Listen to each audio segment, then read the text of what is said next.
কি আনন্দ। আরে ও গোপাল দাদা, গোপাল দাদা, এই সকাল সকাল কে আবার পিছু ডাকলো? আরে আমি গো আমি। আমি তো আমি নামে কাউকে চিনি না। আরে তুমি একটু পেছন ফিরে তাকাও তো। আমি তো সামনে যাচ্ছি, পেছনে তাকাবো কেন? ঠিক আছে, তাহলে আমি তোমার সামনে আসছি। আরে দৌড়াচ্ছ কেন? হ্যাঁ, আরে দাঁড়াও দাঁড়াও বলছি, দাঁড়াও, নইলে কিন্তু আমি মহারাজের কাছে যাব। হ্যাঁ, ও ভোলা তুমি? আরে আগে বলবে তো, আমি করছিলে কেন? একদম কথা ঘোরাবে না গোপাল দাদা। এবার বলো কি বলছি। দেখো, আমি তোমাকে আগের বছর 50 মোহর ধার দিয়েছিলাম। এ কি, তোমার তো মিষ্টির দোকান, ধার দিলে তো লোকে ছুরি কাঁচি ধার দেয়, আর তুমি মোহরে ধার দেওয়ার ব্যবসা শুরু করেছো কবে থেকে বলো দেখি? আবার কথা ঘোরানো শুরু করেছো? হ্যাঁ, আমি এবার কিন্তু সত্যি মহারাজের কাছে যাব। আরে মজা করছি তো। আরে বারবার আমাদের মধ্যে মহারাজকে টেনে আনার কি দরকার বলো তো? সে না হয় টানলাম, তবে তুমি ওই আমার 50 মোহর সুদ সহ কবে ফেরত দেবে বলো তো? আর কিন্তু তোমার হাতে ওই 1 সপ্তাহ সময় আছে। হ্যাঁ, 1 সপ্তাহ মানে কতদিন ভাই? 7 দিন, 7 দিন। 7 দিন? আচ্ছা 7 দিন মানে কত ঘন্টা? 24 গুণ 7, মোট ওই 168 ঘন্টা। ও, অনেক সময় আছে। দেখো গোপাল দাদা, তোমার সাথে কিন্তু আমার ওই কাগজে কলমে লিখিত পড়িত আছে। হ্যাঁ, যদি ওই সময়ের মধ্যে তুমি আমার কাছ থেকে নেওয়া ওই অর্থ আমাকে ফেরত না দিতে পারো, তাহলে কিন্তু তোমার ওই বাড়ি ঘর সব আমার হয়ে যাবে। হ্যাঁ, হ্যাঁ হ্যাঁ, মনে আছে মনে আছে। এখন রাজসভায় যাই, 168 ঘন্টা পেরিয়ে গেলে চলে এসো, কেমন? বেশ, কথাটা মনে থাকে যেন। হ্যাঁ, তখন আর কিন্তু কোনো চালাকি করতে যাবে না, আমি সোজা মহারাজকে বলে দেব। ঠিক আছে ঠিক আছে।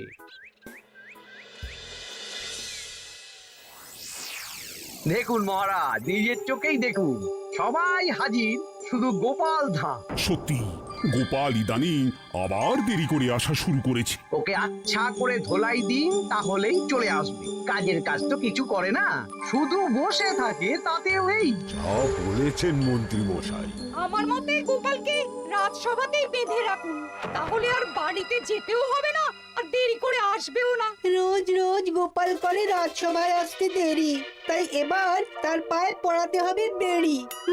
এই তো মহারাজ চলে এসেছি। আর বলবেন না, রাস্তায় ভোলা ময়রা চেপে ধরছিল। থাক, আর অজুহাত দিতে হবে না। নেহাত ভাগ্যের জোরে এই রাজসভার চাকরিটা পেয়েছিল। হ্যাঁ, মহারাজ ভালো মানুষ, তাই তোমাকে পুষছেন। আচ্ছা আপনি কি বলতে চাইছেন কি? আমি বলতে চাইছি যে মহারাজ যদি তাড়িয়ে দেন, তাহলে তোমার কি কিছু করে খাওয়ার যোগ্যতা আছে গোপাল? আপনার নিজের যোগ্যতা আছে? আছে বলেই মুখ ফুলিয়ে বলছি। হ্যাঁ, মন্ত্রী এটা একটা ভালো প্রসঙ্গ তুলেছে।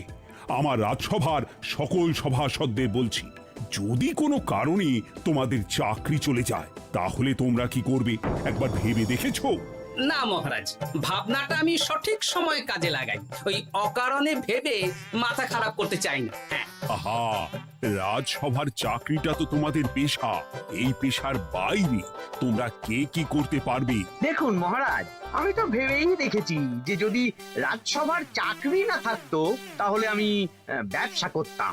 আমি মহারাজ যদি বিজ্ঞানী না হতাম, তাহলে শিক্ষা দান করতাম। আমি তো ছবি আঁকতাম, কলম না থাকলে আমি তুলি ধরবো। আমি কামারশালায় কাজ করতাম। আমার তো ছোটবেলায় মূর্তি বানানোর শখ ছিল, আমি মৃৎশিল্পের কাজ করতাম। কি গোপাল, এবার তুমি বলো। সবাই তো কিছু না কিছু বিকল্প ভাবনা চিন্তা করে রেখেছে। দেখুন মহারাজ, অনেক ভেবে দেখলাম আমার কাজ তো ভাড়ামো, তাই আমি লোক হাসিয়েই পয়সা রোজগার করব। আর বিশেষ কোনো গুণ তো আমার মধ্যে খুঁজে পাচ্ছি না মহারাজ। বেশ, আমি একটা ছোট্ট পরীক্ষা নেব। আজকের পর থেকে আগামী 7 দিন, আর এই 7 দিন তোমরা তোমাদের যা মন চায় সেটা করে রোজগার করবে। আমি তো খেতে ভালোবাসি। তাহলে খাবে। গোপাল হয় মুখ খুলে থাকে, নইলে চোখ বন্ধ করে। ও শুধু দুটো কাজই ভালো করতে পারে। আর 7ম দিনের শেষে বিচার হবে কে কত রোজগার করেছে। যার রোজগার সবচেয়ে বেশি হবে তাকে আমি দেব 100 মোহর উপহার। আর মহারাজ, যে সবচেয়ে কম রোজগার করবে তার বেতন থেকে আগামী 10 মাস 10 মোহর করে কাটা হবে। কি রাজি তো? হ্যাঁ, রাজি রাজি আমি জানি যে গোপাল ফুটো করিও রোজগার করতে পারবে না, তাই গোপালই হারবে। বেশ, আর যদি অন্য কেউ হারে? তাহলে আমি নিজের বেতন থেকে তাকে আগামী 10 মাস 10 মোহর করে দেব। ব্যাস, এবার তোমরা কাজে লেগে পড়ো।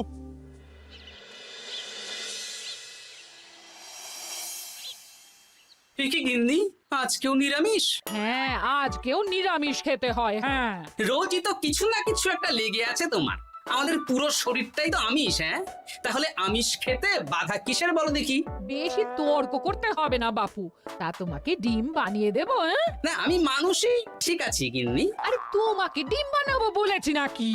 আমি বললাম তোমার জন্য ডিম বানিয়ে দেবো। জন্যটা তো বলনি তখন। আরে তাড়াতাড়ি দাও, তাড়াতাড়ি দাও। এখন কদিন শুধু খাবো আর ঘুমাবো, 7 দিন ছুটি। ছুটি মানে? সেসব পরে বলবো গিন্নি। যাও গিয়ে ডিম সেদ্ধ বসাও।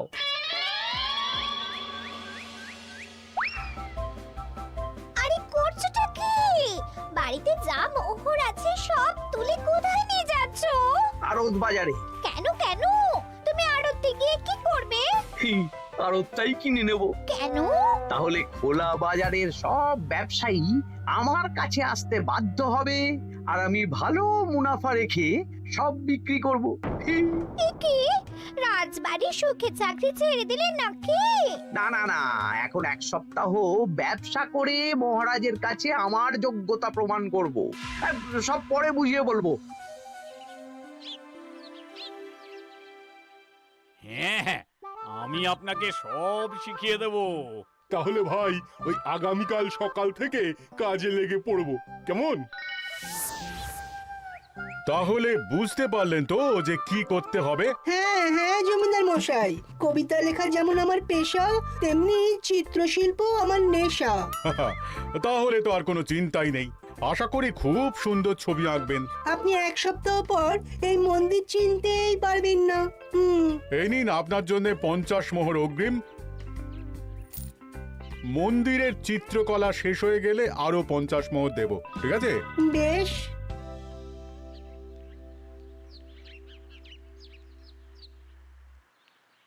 এই হাত চালা, হাত চালা। হাত পা সবই তো চালাচ্ছি মন্ত্রী মশাই। আপনি এত শাকসবজি আনাজ দিয়ে করবেনটা কি? আমি এখন 7 দিন কৃষ্ণনগরের বাজার নিয়ন্ত্রণ করব, তাই সব জিনিসপত্র আড়ত থেকে আমি নিজেই কিনে নিয়েছি। এবার সাধারণ বাজারের দোকানদাররা আপনার কাছে আসবে। কাল সকাল থেকে শুধু মোহর গুনবো।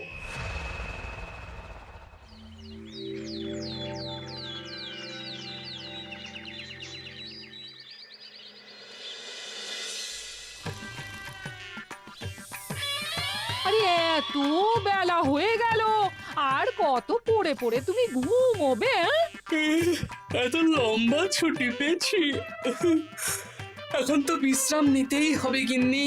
কিন্তু পুকুর ঘাটে গিয়ে তো আমি অন্য কথা শুনলাম। তুমি আবার কি শুনেছো? তোমাদের মহারাজ নাকি বলেছেন আগামী 1 সপ্তাহ তোমরা সকল সভাসদেরা ওই সকল সভাসদেরা নিজের ইচ্ছে মতো কাজ করে রোজগার করব। আমার কাজ তো ভাড়ামো করা, তাই ভাড়ামোর সুযোগ এলে সেটাই করব। কিন্তু যদি সুযোগ না আসে, তাছাড়া যার রোজগার সবচেয়ে কম হবে তার তো বেতন থেকে 100 মোহর কাটা হবে গো। এই খবর পেয়ে গেছো? বাবা, পুকুর ঘাট না পরনিন্দা পরচর্চা কেন্দ্র? হ্যাঁ, ওসব বাজে কথা বাদ দিয়ে কোনো কাজ শুরু করো, কাজ শুরু করো। এরকম গা এলিয়ে শুয়ে থাকলে ভগবান এসে তোমাকে পয়সা দিয়ে যাবে না গো। গোপাল দাদা, ও গোপাল দাদা, বলছি গোপাল দাদা, কি খবর গো? এই তো গতকাল তোমার সাথে কথা হলো, আজ একেবারে বাড়িতেই চলে এসেছো। তোমার যা হালচাল তাতে তো মনে হচ্ছে ওই কদিন পরে বাড়িটা আমারই হবে। আর সেই আশাতেই বসে থাকো। এই ভোলাময়রা এসেছে কেন গো? এসব কি বলছে? মা ঠাকুরুন, আপনার কাছে আর কি লুকাবো? বহুদিন আগে গোপাল দাদা আমার কাছে 50 মোহর ধার নিয়েছিল। সেই ধারের থেকে 5 মোহরা এখনো আমাকে শোধ করেনি। সে কি? হ্যাঁ, শর্ত অনুযায়ী যদি গোপাল দাদা আগামী ওই 6 দিনের মধ্যে ধার না শোধ করতে পারে তাহলে এই বাড়ি আমার হয়ে যাবে। তুমি আমাকে এত বড় কথা লুকিয়ে রেখেছো? হ্যাঁ, না আমি বলবো বলবো করে বলা হয়ে ওঠেনি আর কি। এবার আপনি দেখুন গিন্নিমা কি করবেন। ভিটে মাটি ছেড়ে কোথায় গিয়ে উঠবেন দেখুন। কি গো, এতেও তোমার হুঁশ হয় না? হ্যাঁ? ধুর, এই অযথা চিন্তা করো না তো, কিছু না কিছু একটা হয়ে যাবে।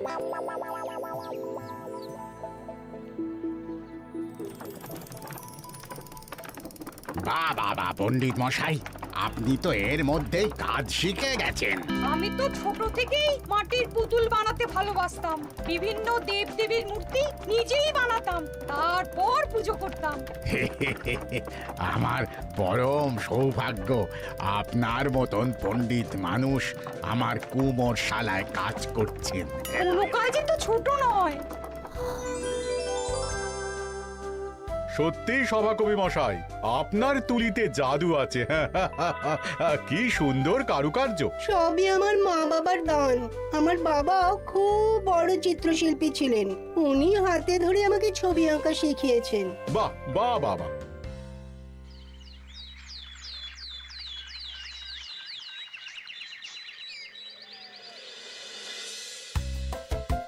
এই যে পুটি, আজকে তো একটা মজার জিনিস শেখাবো।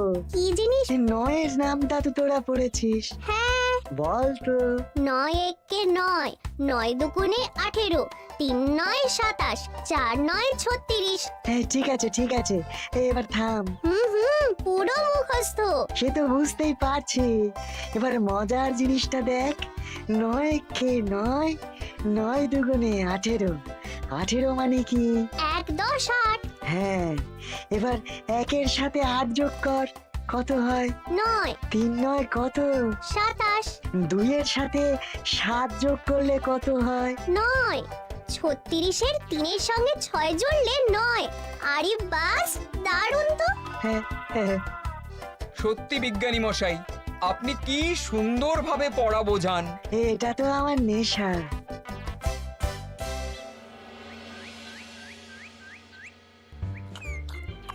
বলছি, তুমি তো দিব্যি বাড়িতে বসেই আছো। হ্যাঁ, কিছুই তো করছো না। সত্যি বলো তো, তুমি ভাড়ামো ছাড়া আর কি কিছু করতে পারো? হ্যাঁ, এই আদেশ করতে পারি। গেনি একটু তরকারি দাও তো, জলের ঘটিটা দাও না। যত সব। আচ্ছা, সত্যি তো ভাড় না হলে আমি কি হতাম? আমি কুমোর হতাম। মাটির কাজ শুনেছি খুব সোজা। যাই, কুমোর পাড়ায় যাই।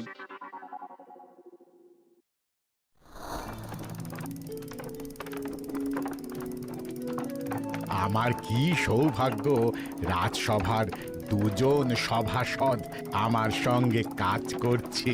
আচ্ছা, এইভাবে ঘোরাবো? এই যা, হলো না হলো না। এটা কি মুড়ির মোয়া নাকি? দাও, আমাকে করতে দাও, তুমি অন্য কিছু করো।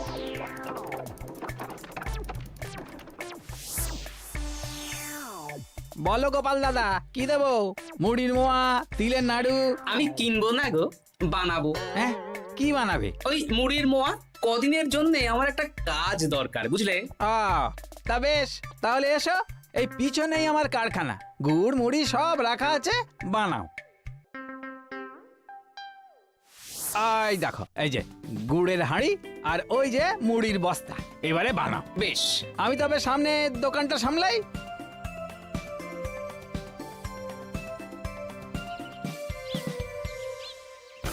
এ কিসের আওয়াজ হলো? আরে আরে আরে, এ কি করলে গোপাল দাদা? আর বলো না, ওই গুড়টা ঢালতে গিয়ে হাঁড়িটা হাত ফসকে পড়ে গেল। এই তুমি যাও তো, তোমাকে কিচ্ছু করতে হবে না, যত সব বিপদ বাড়ানো।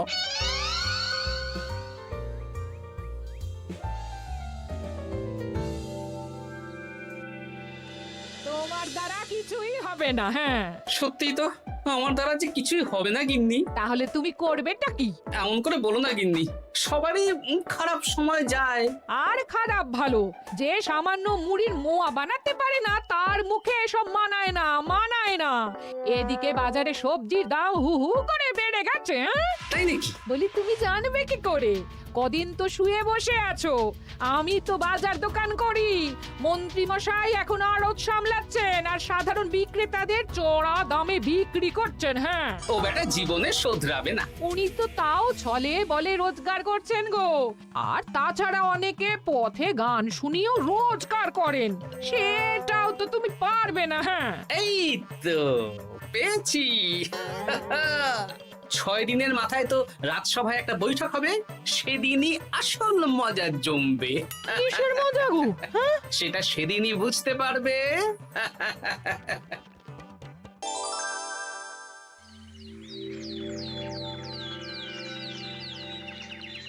তারপর বলো, আজ তো ষষ্ঠ দিন, আজ অবধি তোমরা কে কত কত রোজগার করেছো? মহারাজ, আমি এখনো অবধি 200 মোহর। বাহ বাহ বাহ! আমি মহারাজ 15 মোহর। হ্যাঁ, আমি 5 মোহর। বিভিন্ন বাড়িতে বাচ্চাদের পড়াচ্ছি, শিক্ষাদান করছি দিনরাত। সেনাপতি, আমি 10 মোহর পেয়েছি, আরো পাবো। আমি 50 মোহর অগ্রিম পেয়েছি, আরো পাবো আগামীকাল। বাহ বাহ বাহ! সবাই তো ভালোই রোজগার করেছো। আর গোপাল, তুমি বলো। মহারাজ, আমি এখনো অবধি কোনো রোজগার শুরু করিনি। আমি আগেই বলেছিলাম গোপাল একটা কানা করিও রোজগার করতে পারবে না।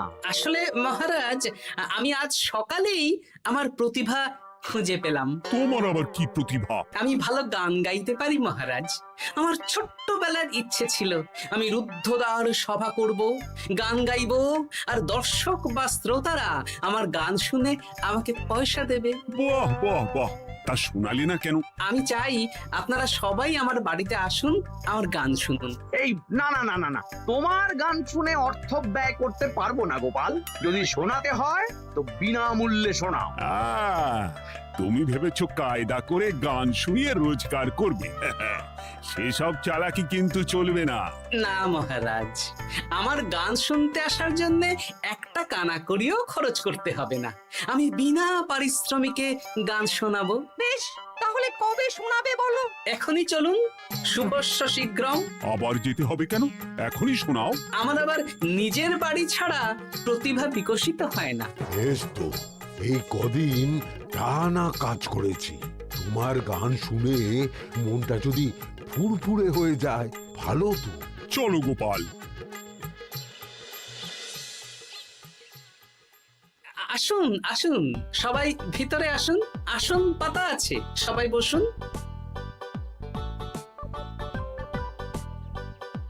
নাও, এবার গান শুরু করো। দাঁড়ান মহারাজ, আমার গান আমি বাইরের লোককে শোনাতে চাই না। কু কু বাবা, আবার কোকিলের মতন আওয়াজ করছে। কু।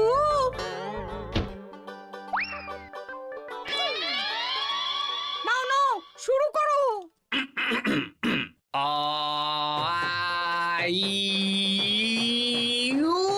ওরে বাবা রে বাবা! আরে এত চিৎকার করছো কেন? থামো থামো থামো! এটা ভালো লাগছে না, অন্য গান শোনাচ্ছি তাহলে। আকাশে মেঘে বাতাসে বায়ু, জ্যোতিষী বলেছে আমার 100 বছর আয়ু। আরে থামো থামো, আরে কান ঝালাপালা হয়ে গেল।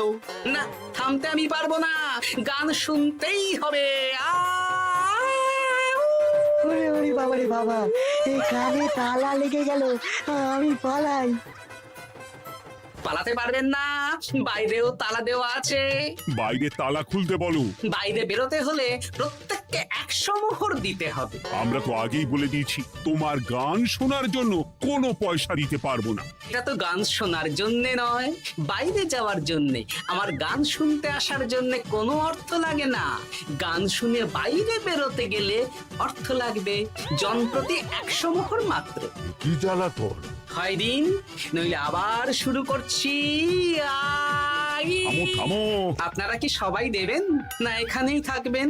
এই আরে, আমার কাছে এখন 50 মতন মোহর আছে। আমার কাছে 5 মোহর আছে। আছে। সে আমি লোক পাঠাচ্ছি আপনাদের সবার বাড়িতে, পুরো অর্থ পাবো, তারপর সবাইকে ছাড়বো। আচ্ছা, এটা কি ঠিক করলে গোপাল? দেখুন মহারাজ, আমি কথা নিয়ে খেলি।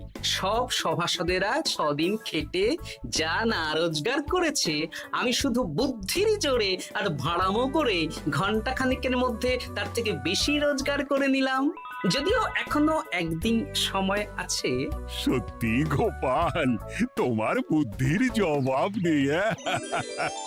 মন্ত্রী মশাই, যে সবচেয়ে কম রোজগার করবে আপনাকে কিন্তু তাকে আগামী 10 মাস 10 মোহর করে দিতে হবে। হ্যাঁ নয় হ্যাঁ।